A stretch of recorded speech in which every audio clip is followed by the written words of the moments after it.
Hey, so this is one of my first live videos. I'm just working on a layout. Can't really tell you what it's for. It's just one of my comics. One of the first things I do is I'll do my layouts in this light blue. If you look really, really close, you can see even a lighter blue where it's just very lightly blocked out here. But then I flatten it once. Yeah, I flatten it once. I go in for another layer like this.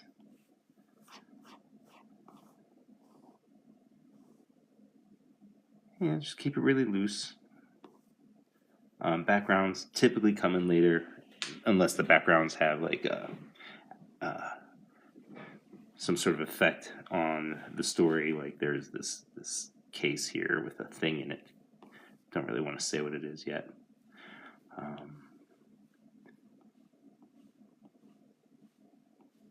And I'll create another layer where I'm still using like a pen. It's kind of like a pencil, it's still pretty light, some opacity into it. Keeping things sketchy, but I'm just tightening it up so that the next step, and sometimes when I'm tightening it up, like it's not much of a difference. So sometimes if I'm like in a real crush, what I'll do is I'll just do the faces. And all I want to do here is just tighten up my lines and shapes and forms enough that I can go in with go right to inks. You know, I keep it very loose for myself. A lot of work just happens in the actual inks.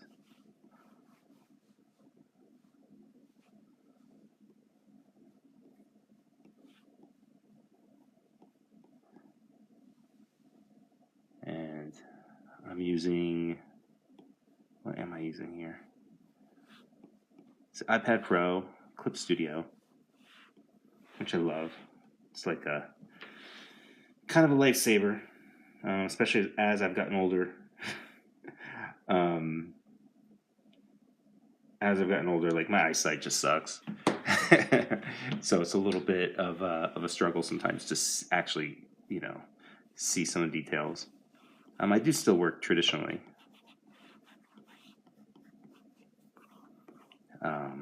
Sort of depends on the mood.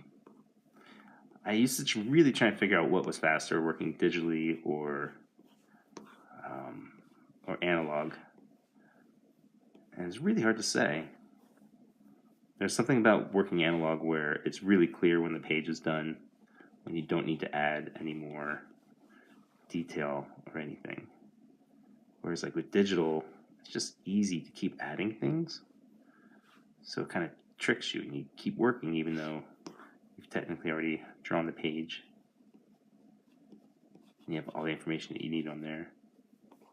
I also need better setup because I can't see the comments very well on here the way, because I'm using my camera, my iPhone up here to record this. So if there are any questions or comments, it's a little hard for me to see.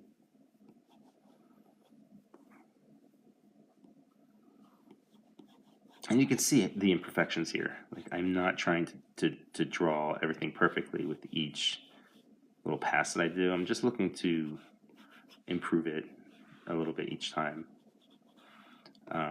Because most of the quote magic happens.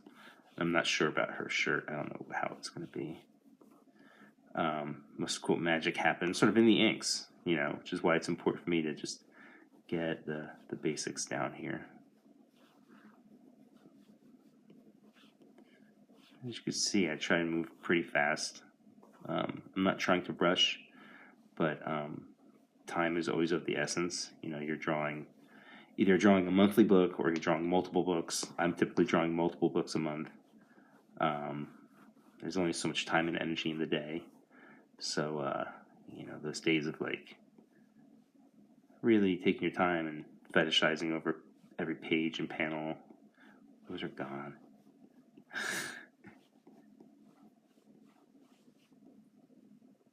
This was a tricky shot, doing like somebody hugging the other person from this angle. It's not perfect, but I like it. I think it worked out nice, like the body language.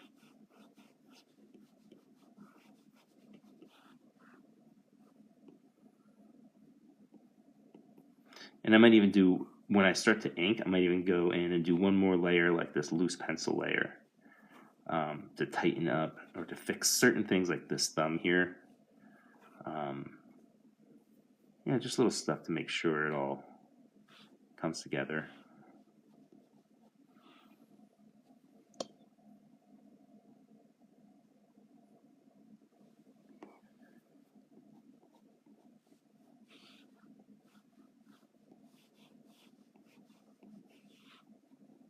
Usually I'm listening to music, I'm working, or podcast.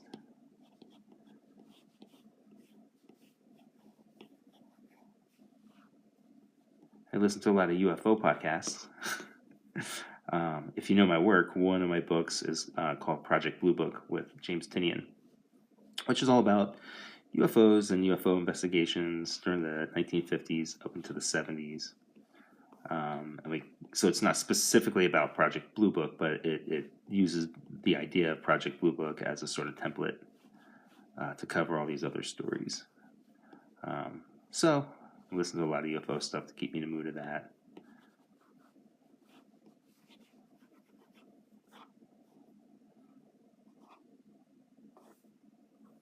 You see a lot of this stuff here, like there's this glass rose in here. I can kind of just draw that right in inks. I just kind of need to shape this in this glass vase. I'm not going to have too many backgrounds here because this is really sort of, it's this sort of emotional scene. You got just these two characters, and really I'm just focusing on them. There is going to be a background back here. They're in a museum, so maybe there'll be like, I don't know, some statues back here or something. I'll just need to get the reference first. My brain is tired and mushy right now, so like I just know it's going to be a statue, and I'll put something like like this scribble. To me, then I know it'll be a statue later. Either I'll find a photo and even plop it back here and trace it in my own style, or I'll keep the photo in a layer like right next to it, like right here, so I can kind of look at it and copy it. It all depends on how much energy I have in mind. Now, if you're like tracing a photo, the main thing I say is just make sure you don't be a slave to the photo, and that the photo is kind of like this. Like the photo should feel like a template. Like it should feel like a breakdown, not like something that you're going to be completely in any way faithful to. Like you want to draw it in your style. Even if you have a realistic style, I have a very cartoony style, but even if you have a realistic style, your realistic style still has abstraction to it, and you want to make sure that it feels like you. Like Alex Ross, right? He has a very realistic style. Steve Rude has a very realistic style. But within that realism is still them, their style, their identity, how they approach a line, what lines they leave out. And if you're using a photo, whether you're tracing it or copying it,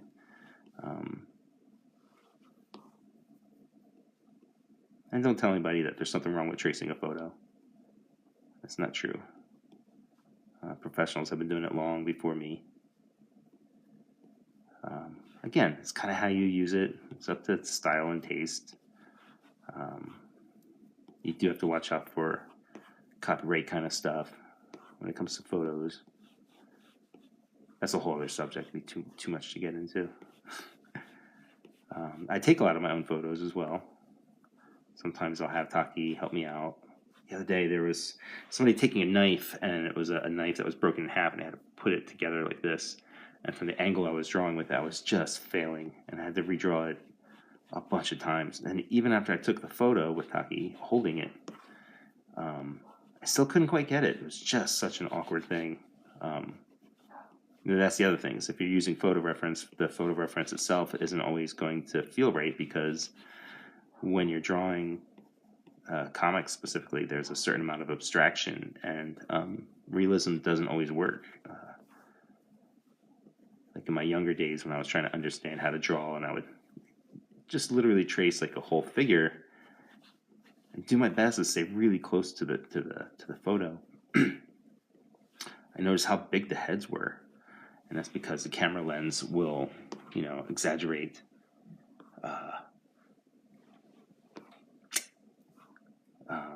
the distance of something depending what kind of lens they were using. So sometimes the head would just look huge. I remember specifically it was from Star Wars. It was of Lando Calrissian in the Millennium Falcon.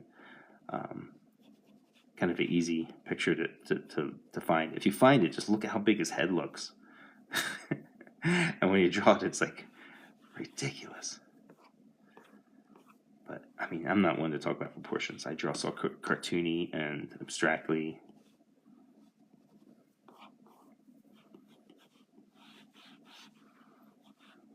I'm all about shapes. Like the shape of this arm. It's just these 4 lines. 1, 2, 3, 4, 4 lines. And I want them to sort of express like emotion. And you do that by having this outside be a straight line, basically, and it just drives your eyes straight down. Little tricks like that.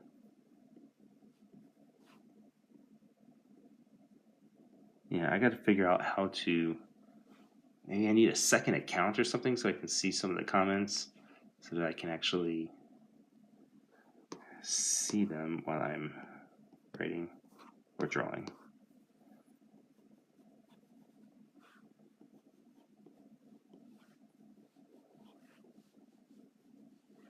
I'm going to keep this relatively short because I gotta go make dinner.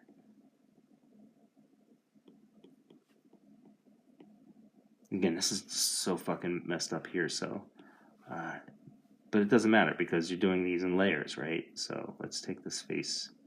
So what I'll do later, like all I need to do, the reason why I don't like really try and make this look right now or perfect right now, is because of progress. Like the brain needs progress when you're working on something. You need to feel like I need to feel like I'm moving forward. So by finishing something, even when it's not right, like her head is huge. So sometimes I'll do a note to myself. I'll just say smaller, because there's 2 layers on here. Once this is done, I'll go back and then I'll use the lasso tool. Just reduce her head to a better size. But because I haven't flattened the underdrawing, it gets muddy with the 2 things kind of finding each other. So I'll just wait. Until I finish this panel. I'll go back and I'll make sure I clean this up, and sometimes I'll reverse the image so that I can see how bad my drawings look. That's a really good way to stay on top of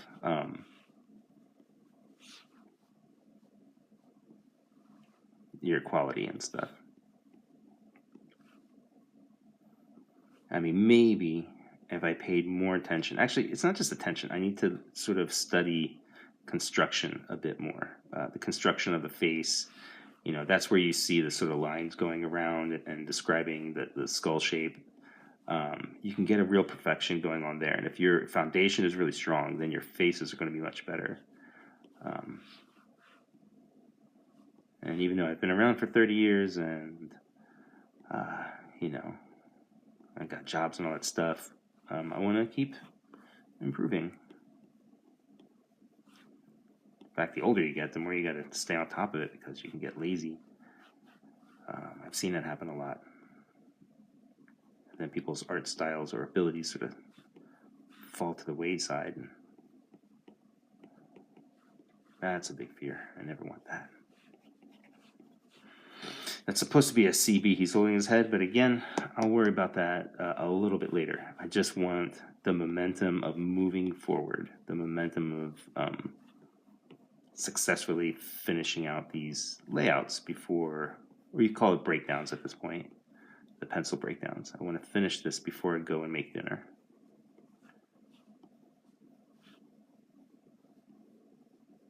Because having that little success of like, oh, I finished a page of layouts, a page of inks, a page of breakdowns. Like that goes a long way. All right, super close here. So this is that other object. I can't really talk about it too much. In a museum, it's a museum display.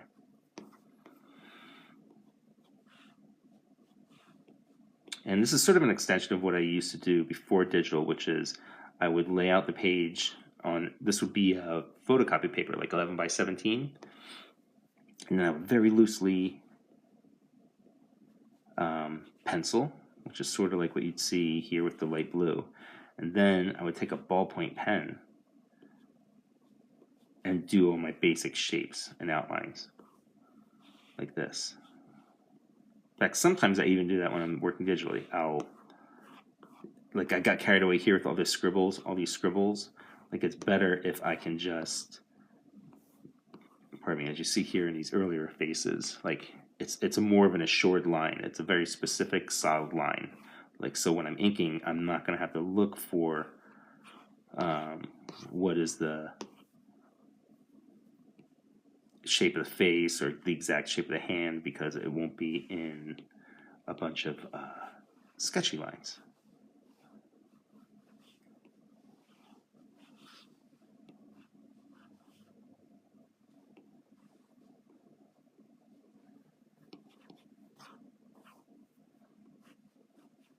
So you want to do your best to make your art and your pages look, as best as you can.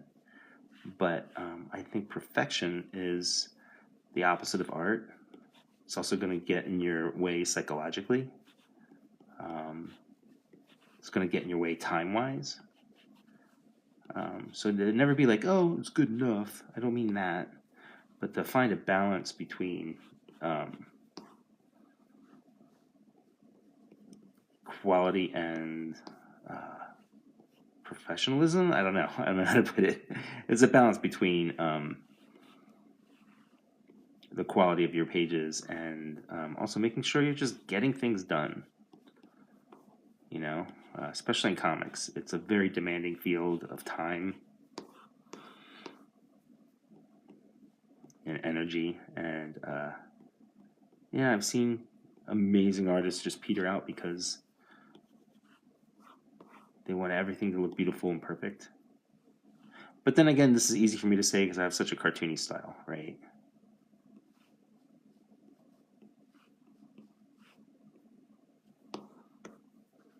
And having a cartoony, slightly abstract style means a lot more of my mistakes can work for me than against me.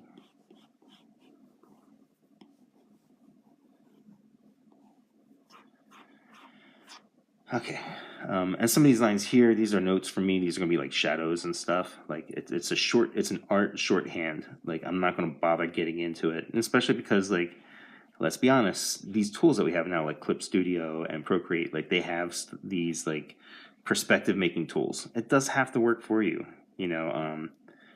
Back in my day, as an old man, you would really have to figure out your perspective. You had to understand it on a whole other level. Now it practically does the work for you.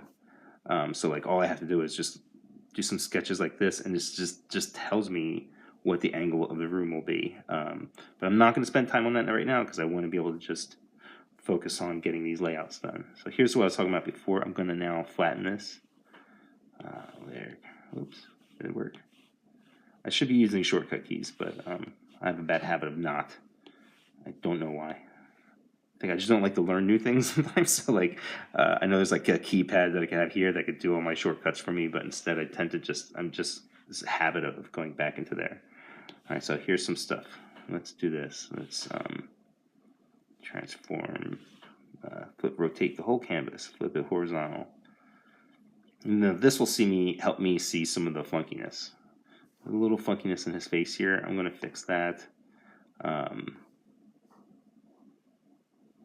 This is kind of working. I'll have to think about it more when I get in close.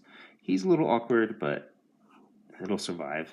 The main thing I was thinking was how big her head is here. When I was drawing in my sort of more Bruce Timmey kind of style, that super cartooniness of like a Bruce Timm or Darwin Cook, rest in peace. You can do a bigger head and stuff. Because of the cartooniness of it, it welcomes it. It looks weird if your heads are too small. But now I'm somewhere in between. I'm somewhere in between that cartooniness and an Alex Toth kind of thing. All right, I am babbling, I think, because I'm hungry. But as long as I have you here, all right, let me just show you real quick some inking. So you can see what's a good thing to ink. Let's do his arm, because there's details in here and it's loose and sloppy, but I'm going to show you what you can do with a certain amount of experience and confidence. All right, so I made a new layer. Did I make a new layer? No, I didn't. All right, I'm making a new layer, grabbing my inking pen. I like this guy. It's just called the Real G Pen. I think it comes with this. I'm not sure. It's got a nice texture to it. I tried and use a size around a 30. And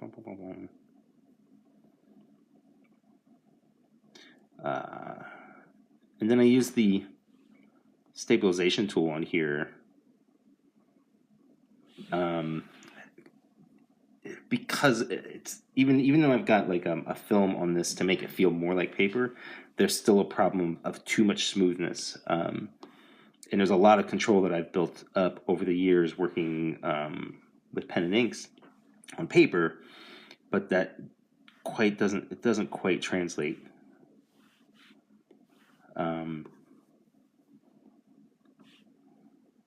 Digitally. So I use some of the what was the word? Oh, the stabilization. So you can see, like, all I needed was these lines to sort of indicate what are the shapes here. What are the shapes of the clothing and what's going on under his arm. I'm giving it generic lighting from above, so my lines are going to tend to be thicker underneath than the top because light is hitting it from up here.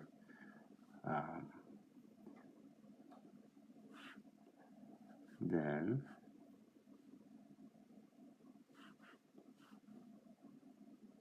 let's do the hands.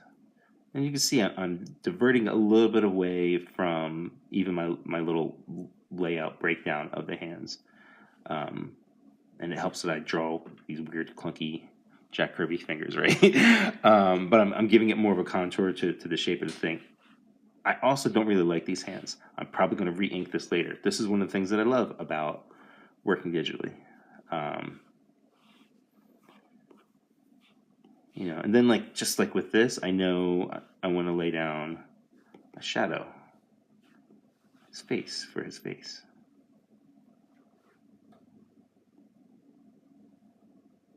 And again, like I just had this what did I have? That's all I had for his face. But with that, I could then go and right with pen, I know how to just create the expressions that I want because I just needed the breakdown underneath.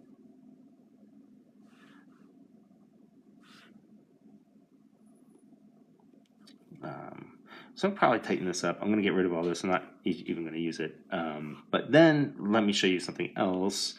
Like this is what I love about the layers. So this hand is just sloppy. It's just sloppy. But that's okay because now I just lower the opacity, create another layer. Go with the pen.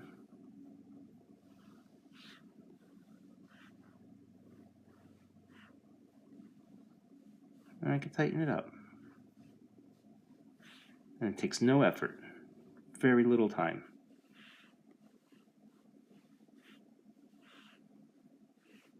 This thumb is super stiff, but whatever. Fingertips. So that hand is much better than the other hand that was there. All right, now just go in there and delete it. So if you have your breakdowns here, your layouts, it's going to make all the next steps way easier. One problem is that it can be deceptive is sometimes here I'm seeing all of the essentials, but when I get closer to it being finished, there's certain things I'll realize I needed more detail on Usually guns. I hate technical things. I don't like drawing guns, not for political reasons. I just don't draw them well. So like I'll kind of leave somebody's hand just empty, like it's holding something, and then later I have to go in and I have to draw all the guns, and I have to draw like shelves and stuff for the museum, and just more structure around there. And like you feel like you're done, but I've tricked myself. I've screwed myself over, and I've still got like a day's worth of work or something. But I'm getting better at disciplining myself to make sure that I have all of that built in, or asking myself these questions before I move on. Like, oh, does this page need the backgrounds? How much backgrounds does it need? And make sure that I invest in that now instead of having to go backwards later on once I'm really into like the inking stage and stuff. So, so there you go. I think that's about it. I'll try to do more of these live things. I'll try and figure out how I can also see comments so I can answer them, because the way this phone is being held up here, the screen is mostly covered. And that's it. So hopefully I'll see more of you guys. We'll do more of this stuff. I'm gonna free that up. And I'm gonna say adieu.